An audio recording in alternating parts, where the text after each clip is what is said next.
Bom dia, galerinha do nono ano. Espero que vocês estejam bem. Espero que sejam todos vivos, que todos tenham sobrevivido a essa quarentena aí, esses 15 dias de férias.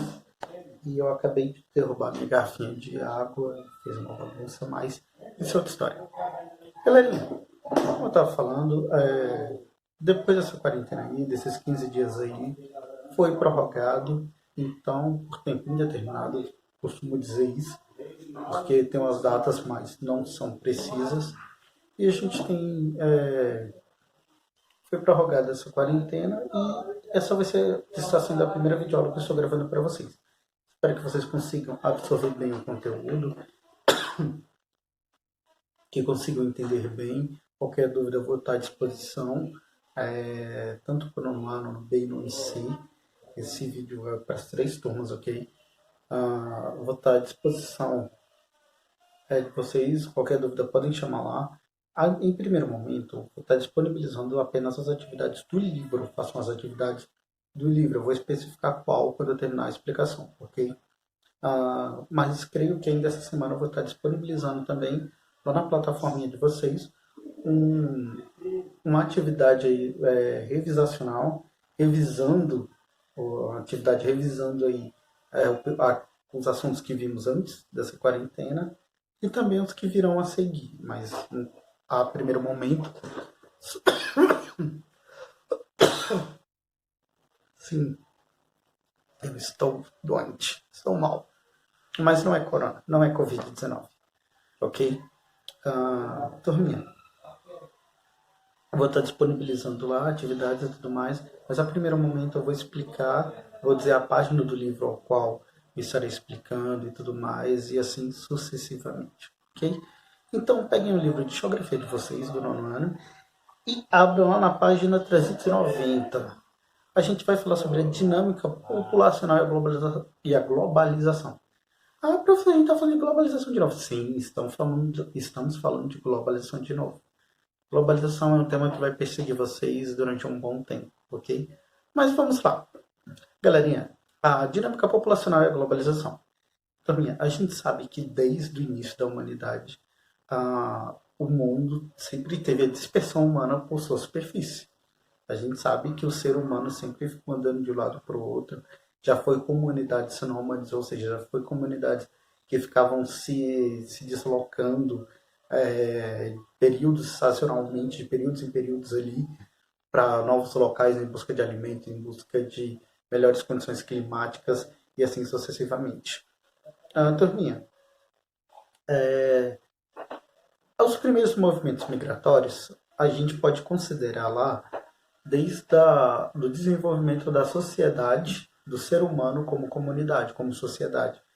Saíram que, professor, onde é que o ser humano se desenvolveu? Na África, sabe? Que o surgimento do ser humano foi na África. De lá ele foi para a Europa. Da Europa ele saiu para a Ásia, da Ásia, ainda na Europa ali um ramo foi para a Ásia, outro lado foi para a América e depois para a Oceania. E daqui a pouco todo o globo estava, como se diz, ocupado. Mas as Américas, elas começaram a ser basicamente mais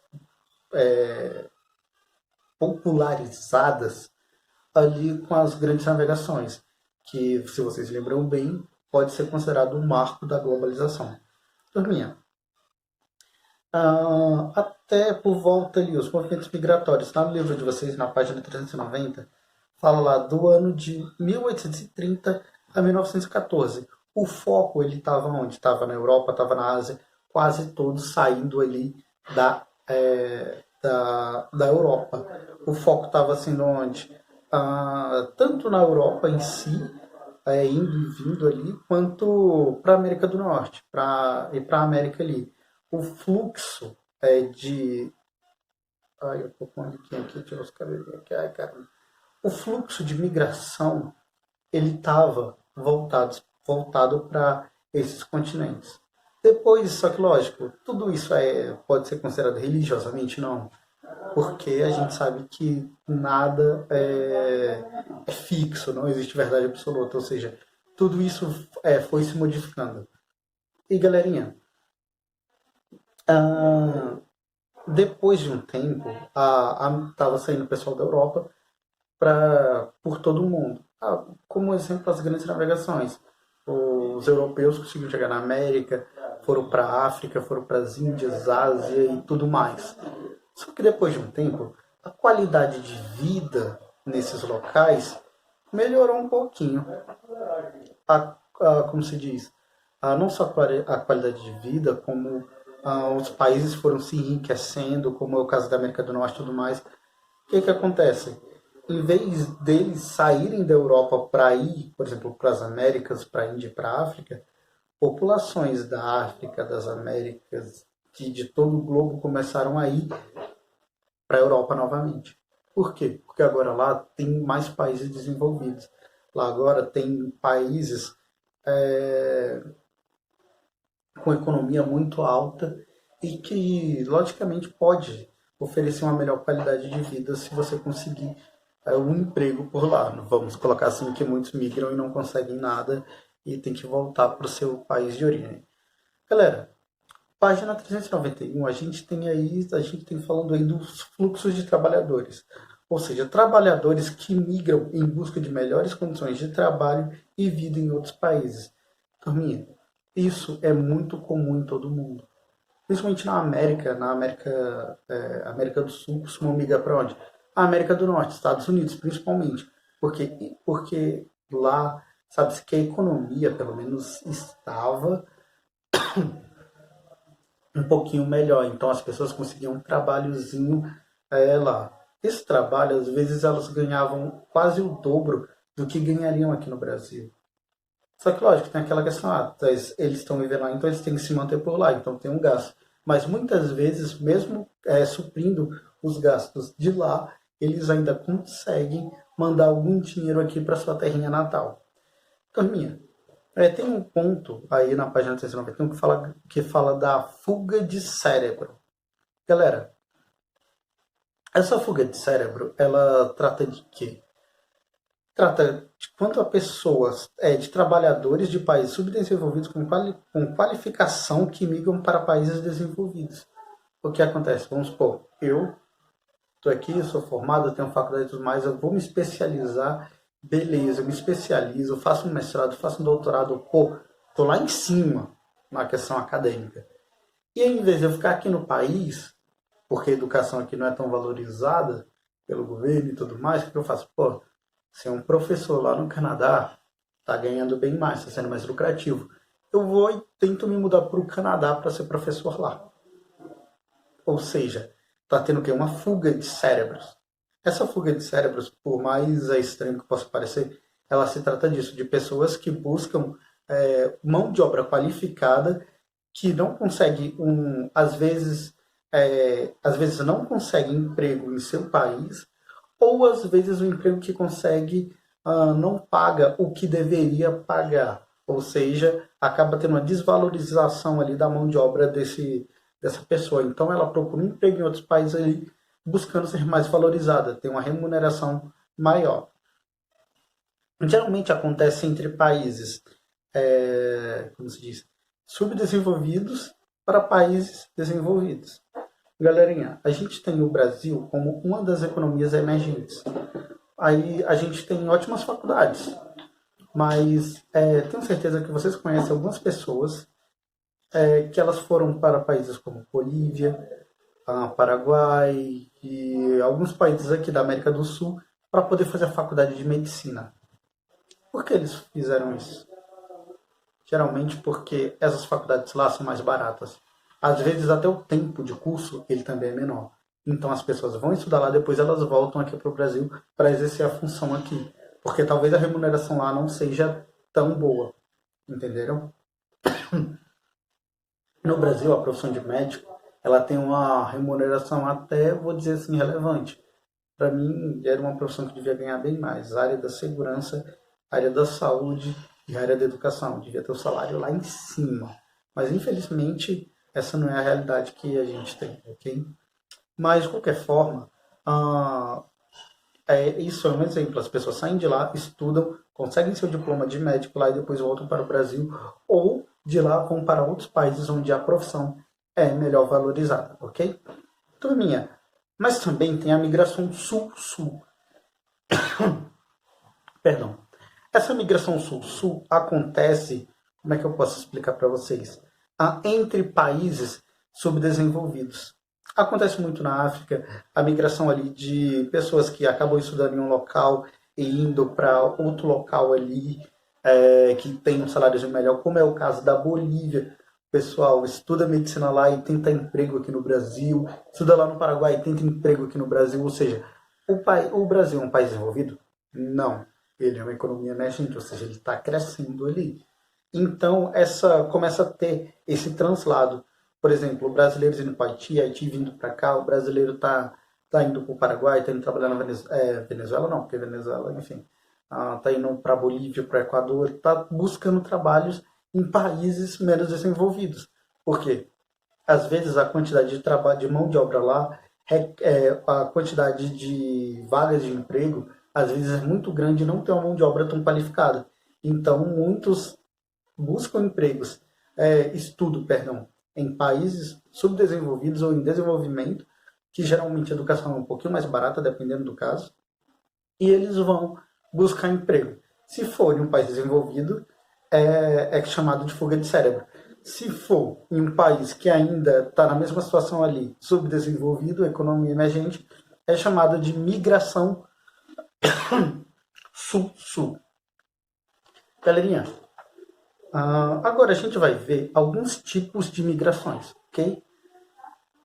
A gente vai falar de migrações religiosas. Professor, existe migração religiosa? Existe. E tenho certeza que, principalmente quem, dentro do cristianismo, o catolicismo, tem muitos que fazem isso, ok? Essas peregrinações, essas migrações religiosas são chamadas de peregrinação. Essa peregrinação ela acontece em deslocamentos temporários e tem desde o início do histórico da humanidade sempre teve esses deslocamentos temporários, sempre teve essas, como se diz,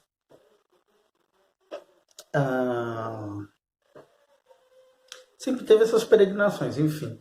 Um exemplo disso a gente tem aqui a cidade de Meca, que fica na Arábia Saudita, considerado o berço do Islã. Tanto que uma das características do islamismo é que pelo menos uma vez na vida você vá até Meca. Essa é tipo como se fosse uma regrinha. A primeira regra da religião, uma vez na vida você tem que ir até Meca. E eles seguem isso ao pé da letra. Mas eles não vão para morar, eles vão lá, passam um tempo, fazem suas orações e tal. Eles têm os seus períodos sagrados, onde eles vão, onde eles oram, onde eles rezam, enfim, onde eles fazem seus rituais religiosos ali. Tem a cidade de Jerusalém, onde muitos judeus se deslocam até lá, ok? Temos que levar em consideração também que Jerusalém é uma cidade onde ela tem importância tanto no judaísmo, quanto no cristianismo, quanto no islamismo. Professor, até o Islã sim, o Islã, eles acreditam em Maomé, mas Maomé é o profeta que veio depois de Jesus, segundo eles, ok? Mas isso é outra história, isso a gente discute em sala de aula depois e tal. A gente tem Juazeiro do Norte aqui no Brasil. Juazeiro do Norte fica lá no Ceará, que também tem muita peregrinação para lá, que é a cidade do Padre Cícero, que muitos falam Padim Cícero e tal. Até no filme do Alto da Compadecida, eles falam bastante meu Padim Cícero. Tem muita peregrinação para essa cidade. Tem uma escadaria, enfim, tem toda uma série de rituais e tudo mais. E a gente tem o caso de Aparecida lá em São Paulo também. Todas são o quê? Migrações religiosas, são migrações temporárias. Essas migrações, elas são importantes geralmente para a economia da cidade, recebe muitos turistas, eles têm um gasto ali, faz a economia girar. O turista ele se sente realizado espiritualmente, porque essa peregrinação ele faz para se satisfazer espiritualmente ali, para ficar, digamos assim, em paz com seu ente, com seu Deus ali. Então tem toda essa questão aí, beleza? Galera, outro tipo de migração, que é uma das tipos de migrações mais pesadas que tem, é de refugiados. Então, a gente vai falar agora de simplesmente refugiados, ok? Galera, bem na página 394, fala dos refugiados da seguinte forma. Os refugiados são frequentemente migrantes internacionais deslocados forçadamente por motivos políticos, como guerras, perseguições ou rivalidades étnicas ou religiosas, disputa pelo poder, entre outros. Turminha, tenho certeza que um tempo atrás, muitos de vocês viram no WhatsApp vídeos do Estado Islâmico massacrando muitos cristãos. E muitos cristãos saíam dos locais que eles estavam e se mudavam com medo de morrer. Isso era o quê? Esses que se mudaram, eles são chamados de refugiados. Geralmente, eles procuram abrigo em países próximos, onde tem as fronteiras abertas ali para esse tipo de situação. Como foi o caso da Síria. Estava tendo aquela guerra civil lá na Síria e tudo mais, massacre, enfim. E o que? Eles, uma parte da população da Síria, muitos cidadãos ali, se deslocaram até a Europa. Tanto que tinha até aquela coisa, vamos fechar a fronteira ou abrir a fronteira? É uma das coisas que o que está acontecendo assim, entre aspas, porque está tendo isolamento, agora nessa época do Covid-19. A Itália está lá quase surtando com esse vírus. Está tendo mortes, batendo recordes todo dia. E aí fica aquela história. Você, o cidadão italiano, ele pode ir para outro país como refugiado para fugir da Covid-19? Infelizmente não, porque as fronteiras estão fechadas, ninguém entra, ninguém sai. Não sem um motivo justo, não sem um motivo aparente ali que ele prove, porque, enfim, foi a mesma coisa que aconteceu lá na França. A França teve uma época que ela queria fechar os portões para refugiados. Por quê? Porque estava entrando muito terrorista. Eles tinham medo de entrar terrorista entre refugiados. E aí fica aquela coisa, professor, mas o que tem a ver os refugiados, terroristas e tudo mais?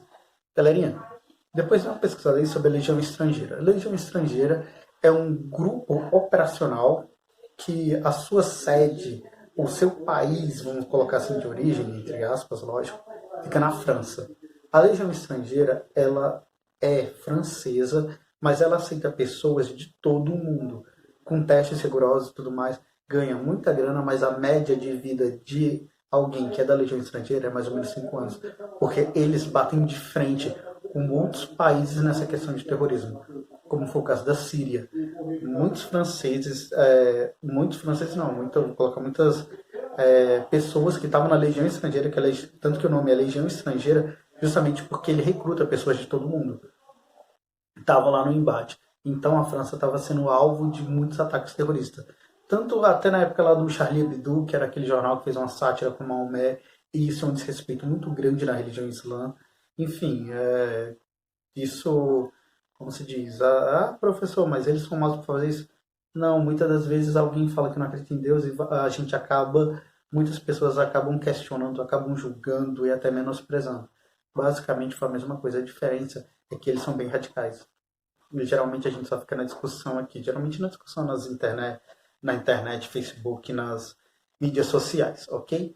Mas tem esses casos dos refugiados, que geralmente eles têm esses fatores repulsivos, que é motivos políticos, como diz, para o cara sobreviver, às vezes ele falou alguma coisa contra o governo é um governo autoritário, ditatorial, e esse cara, para ele sobreviver, ele tem que fugir de lá, ele acaba sendo refugiado, ele pede asilo em outros países, como foi o caso de Belchior, aqui no Brasil, um cantor, até ele morreu um tempo atrás, tem músicas muito bonitas, e que ele teve que pedir asilo, se não me engano, na Argentina ou foi no Paraguai, na época do regime militar, ok? Motivo de guerras, conflitos étnicos, religiosos, e geralmente essas pessoas elas são alocadas quando eles vão para esses locais em campos de refugiados. Principalmente quando a quantidade é muito grande, eles vão para campos de refugiados, por quê? Para ter um controle maior sobre isso. Para não entrar qualquer pessoa nesse país. Porque a situação, imagina só a França tinha campos de refugiados. Se ela abrisse totalmente a fronteira, quantos terroristas não podiam entrar no meio dos refugiados? E eles tinham esse medo. Por isso, geralmente, essas pessoas eram alocadas para campos de refugiados. Mas outros tipos também de refugiados, que são... É triste a situação, mas é um pouquinho menos revoltante. Porque diferente da maioria dos refugiados, que é por culpa dos próprios humanos, tem aqueles refugiados ambientais, que são aqueles que fogem de desastres naturais. Que foi o caso em 2010, se não me engano, dos haitianos vindo para o Brasil, quando teve aquele terremoto no Haiti, que destruiu muitas cidades lá, teve uma grande taxa de mortes lá, e eles acabaram vindo para o Brasil, porque o Brasil como se fala, é um país que não sofre muito essas catástrofes. Beleza que a gente tem algumas casos de enchentes e tudo mais, deslizamento, mas a gente não sofre com terremotos, não sofre com vulcões, não sofre com furacões. Então, muitos refugiados ambientais procuram o Brasil justamente por estar livre de boa parte desses desastres naturais, ok? Turminha, vou deixar aí de atividade para vocês a página 396 e 397 do livro de vocês, ok? Qualquer dúvida, eu vou estar à disposição. Podem chamar lá no WhatsApp, no privado, enfim. Vou estar à disposição. Eu vou estar disponibilizando também uma atividade de revisão para esses dias aí, antes dessa quarentena, antes dessas férias aí, para ver se vocês ainda estão afiados. E antes da prova também vou disponibilizar algumas atividades revisionais, ok? Então fiquem bem, tenham uma ótima noite, não vão para a rua, ok? E digam oi para o meu Yoshi. E ele pula quando a gente acerta o botãozinho.